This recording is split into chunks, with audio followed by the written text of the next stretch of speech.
This is going to be to extricate a victim from a motor vehicle. The standard is going to be 6.4 or 6-4.1E, which is the task is to set up and operate a pneumatic chisel or a hammer.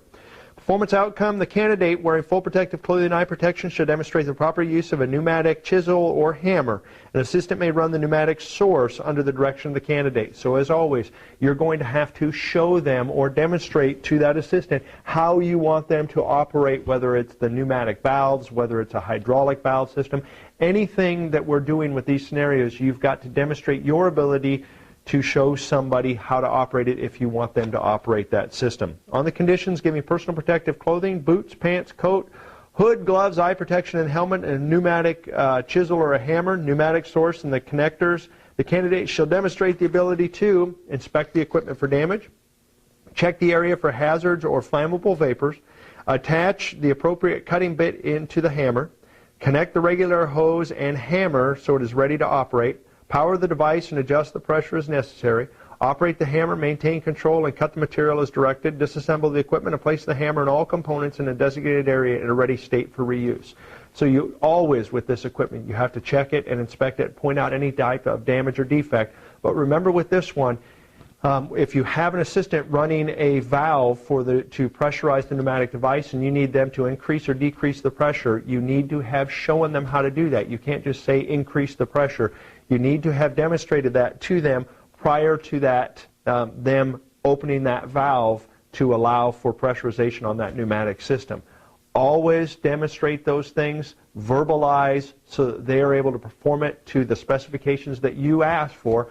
Also understand what you're supposed to do and how many cuts you're supposed to make and where they want you to make those cuts when using a pneumatic chisel or a hammer. And this will be for the air chisel. We're going to inspect the regulator, make sure there's no broken parts or pieces, that the covers are on the front. The regulator actually does move. It does move. Always back the regulator all the way out so there's no pressure when you hook it up to your cylinder. Before we hook it up to the cylinder, we're going to inspect the air hose. Make sure that it has no chafes, rubs, or bent. Make sure the spring is on the front for the chisel. That's hooked up. The triggers look good.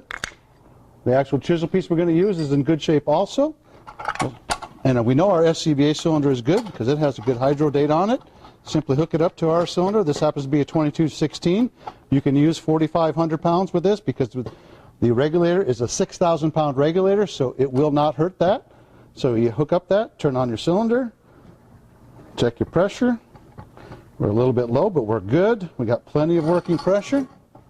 Then we actually hook up the air hose line without the gun hooked up.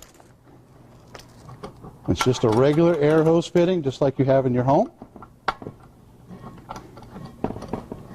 And then before we hook up the actual chisel gun to the air hose, we will load the chisel in.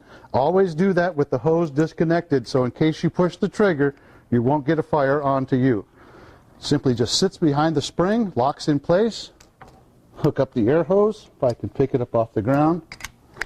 Always make sure you wear your safety device. There is some ears here if you want to wear ears, but always glasses and goggles.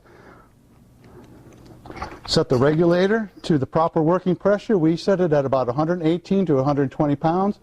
Go up a little higher than that, so when you're actually running it, it runs at 120. We can make it work. I'm going to adjust the trigger.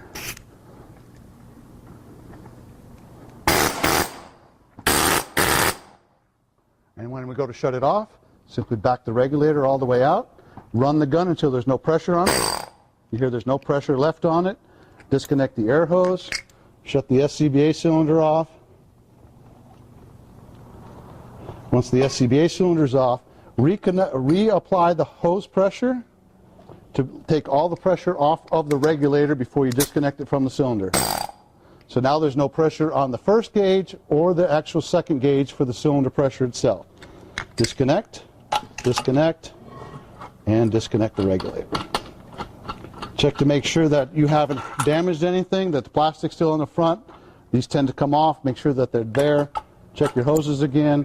Take out the chisel part and put it back in service. If you have a squawk or a problem is broken, create a squawk for your maintenance manager. Take it out of service if needed.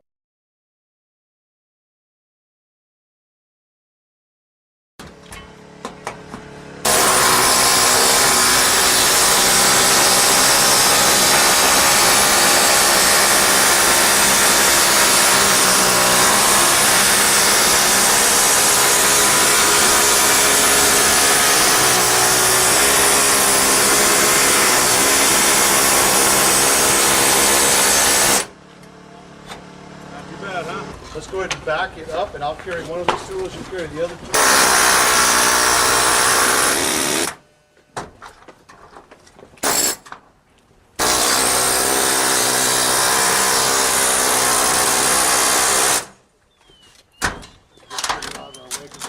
Done with that now.